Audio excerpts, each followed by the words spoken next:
はい、こんにちは。ポッシブル可能性の会の太田です。僕、一人身なんで、料理よくするんですけども、例えば、納豆パスタとか、納豆チャーハンとか、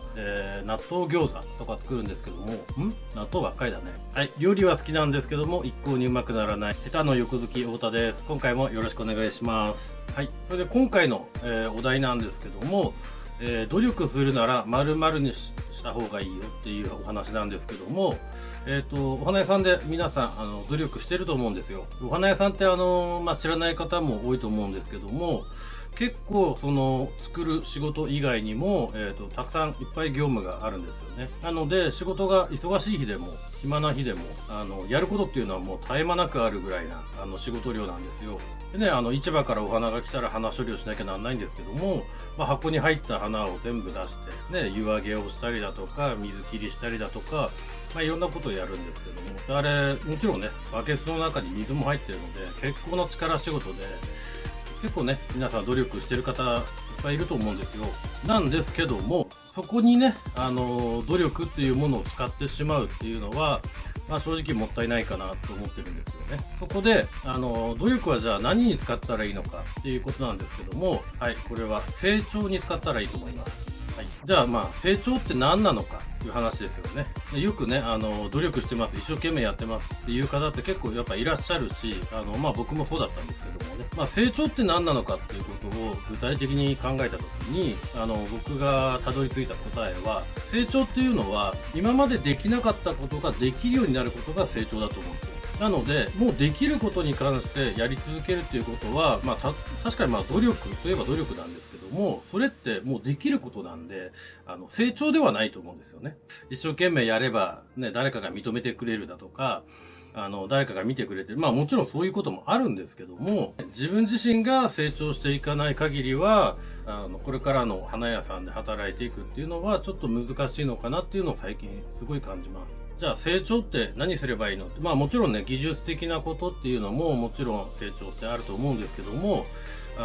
前にも話したことあると思うんですけども、僕もそうなんですけども、僕ってあんまり花のセンスってないんですよ、実は。僕より上手な人っていうのはいっぱいいるし、センスのある方っていうのはいっぱいいるんですけども、僕みたいにね、お花がそんなに得意じゃない、作るのがそんな得意じゃないとか、ね、人と比べてね、みんなと比べて、素晴らしいものが作れるかっていうと、そうでもないっていう人って結構いると思うんですよ。ただ、それでもね、やっぱり花が好きだし、お花屋さんで働きたいなと思うので、ね、技術的にそこまで優れていないんであれば、どうやったらお花屋さんの中で、生き残っていけるかというか、続けていけるかっていうことに、発想を転換して考えなきゃいけないと思うんですけども、そこで大事になってくるのが、技術以外の仕事ですよね。それが、新しいことに取り組むっていうか、自分が成長するために必要なことだと思うんですよ。で、僕が考える、その新しいジャンルのこと、新しいスキルを身につけるっていうのは、僕掛け算だと思ってるんですよ。足し算じゃないと思って掛け算だと思うんですよね。例えばお花の技術プラスアルファ接客っていうのは、ね、技術と接客を足すんじゃなくって、技術と接客を合わせれば掛け算になると思うんですよ。ね、それだけね、何かを掛け合わせるっていうことは、すごい可能性のあることだと思うんですよね。もしね、僕のように、あんまりお花のセンスないんだけども、お花が好きで、この業界でずっとやっていきたいっていう方がいるんであれば、どうせ努力をするんであれば、自分の成長につながることに努力をした方が、僕は絶対にいいと思います。例えばね、僕で言えば、また営業の話なんですけども、営業だったり、接客もね、好きなので、接客だったり、あと、そうですね、営業ができる限界っていうのも感じたので、最近で言えば販売促進、インターネットを使って SNS の情報発信だとか、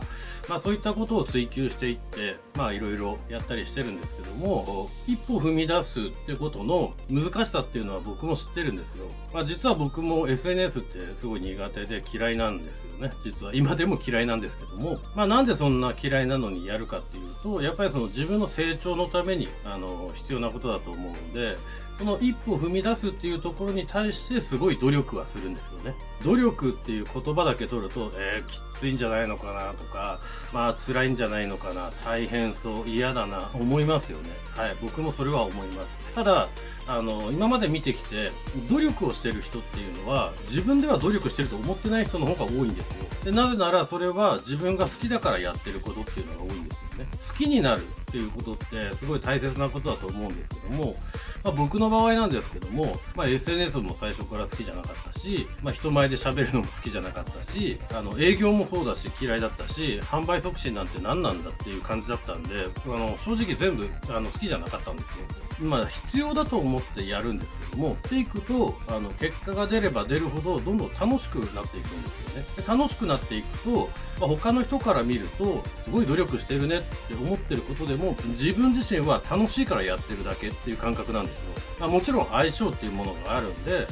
自分の中でもね、絶対にこれだけは好きになれないものっていうのはもちろんあると思うんですよ。例えば僕、パン工場で働いたことあるんですけども、パン工場の単純作業で、流れに合わせて仕事をすることっていうのは僕は本当に苦手なんですよ。で、中にもやっぱりね、あ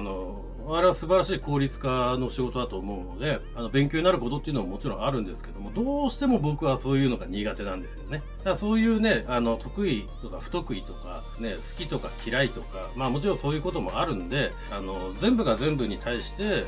努力しろっていうのは思わないんですけども、正直やってみなきゃわからないっていうことの方が多分多いと思うんですよね。で、僕も SNS でね、インスタグラムが一番ね、フォロワーの方多いと思うんですけども、フォロワーが増えれば増えるほど、ちょっと SNS って面白いかもっていう風に感じるようになったんですよね。なので、まず、やっぱり、新しいことを始めるために、そのエネルギー、努力は使った方がいいですし、やってみないと、本当に自分がそれに対して得意なのか不得意なのかっていうのはわからないので、その一歩踏み出して、踏み出す努力。はい。ここに努力っていうものは使った方がいいと思います。でもね、どうしても、花屋さんって、技術が全てみたいな、はい、技術が9割みたいな、お花屋さんって結構多いんですよ。だけど、実際に販売業だったり、そのね、今だったらネットを使ってのね、販売促進も必要だし、営業もね、やっぱり必要だと思うし、ね、SNS で情報発信するっていうことも必要だし、僕みたいにね、こうやって YouTube で配信するっていうのも、新しい販売促進のツールだと思うんですよ。で、他にもね、経理だったり、事務だったり、顧客の管理だったり、今までの花屋さんにはなかった仕組みっていうものをどんどん取り入れなければ、やっぱり他のね、業界と比べると、遅れを取ってしまうと思うんですよね。例えばなんですけども、自分のとこの商品がとてもいい商品があっても、それをうまく宣伝してくれる人がいないと、みんなに伝わらなかったりだとか、ね、いい商品に見えなかった。そういったことが起きてくると思うんですけども、花屋の仕事でもやっぱりそういうことっていうのは大事だと思うんですよね。僕もそうだったんですけども、何に対しても全て 100% の力でもう立ち向かっていくっていう姿勢ってすごい大事だと思うし、そういう時期が、もちろんあって当然だと思うし、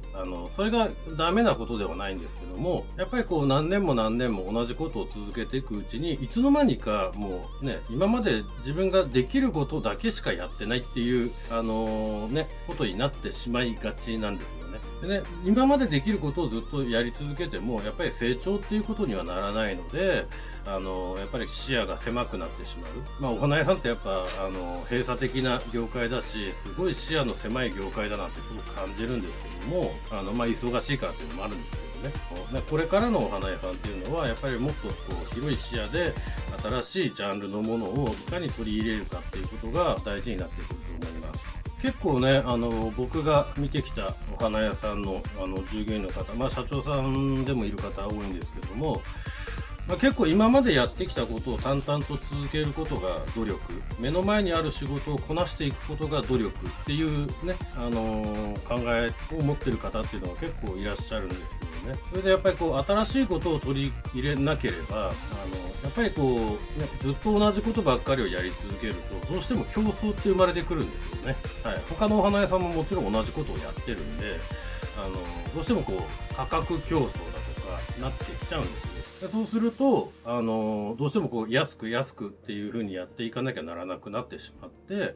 やっぱりこう、会社の経営的にね、厳しくなるっていうのを、よく、聞いたり見たりしてるんですけども、まあそういったことを防ぐためにも、やっぱりこう、新しいことへのチャレンジっていうのは、まあ会社全体としてもそうだし、まあ一人一人従業員の人もね、含めて、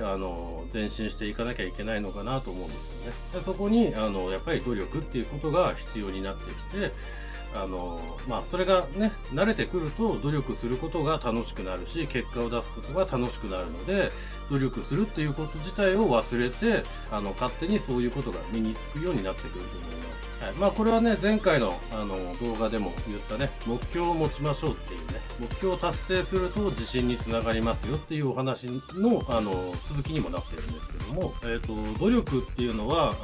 無駄な努力っていうのは一つもないと思うんですよ。なんですけども、ね、近道の努力と、遠道の努力っていうのはあると思います。こう、自分にとっての、こ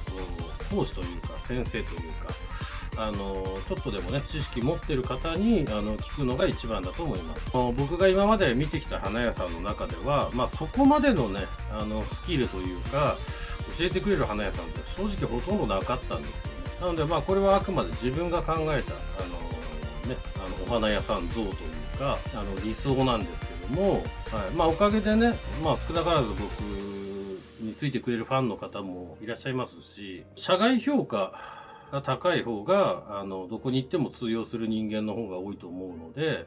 ね、会社の中で評価される。まあ、それももちろん大事なんですけども、会社の外でね、評価されるぐらいな、作り手、お花屋さんになってくれたらいいかなと思います。はい。今回も最後までご視聴ありがとうございました。